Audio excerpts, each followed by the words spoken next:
daawashada telefishinka muddo ka badan 2 saacadood maalintii waxay kor u qaadaa in dhiigga carruurtu aad u shaqeeyo kadibna uu sababo dhiig kar sida lagu sheegay cilmi baadhis cusub oo ay samaysay jaamacadda Zoya Bule ee dalka Brazil.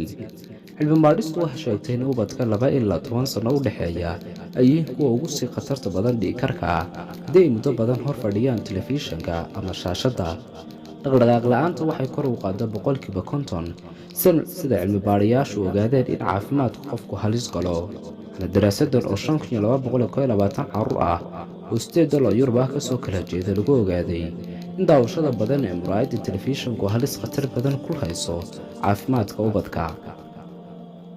khabarka cilmi baadhistan hogaaminaya oo la yiraahdo Dr. Kesar oo jaamacadda Zoya Bule ee dalka Brazil ka tirsan ayaa sheegay in baadhitaankooda ay ku soo baxday in bukaano badan oo laga helay dhiig karka ugu wacan tahay dhaqdhaqaaqa ama jimicsi la'aanta.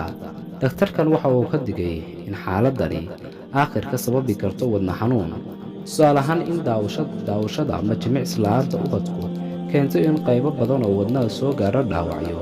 wuxuuna caddeeyey in 1000 carruur ah ee dhakhtarka la keeno 10% ka mid ah lagu helo xanuunkan. nuna soo baxay waxa uu walaac ku muujiyey in ubadka dabeecadahooda lagu bedelo oo laga ilaaliyo fadhiga badan iyo daawashada saacadaha badan ee shaashadda telefishinka ee lagu yidhi daraasaddan wadamada badan isu soo martay.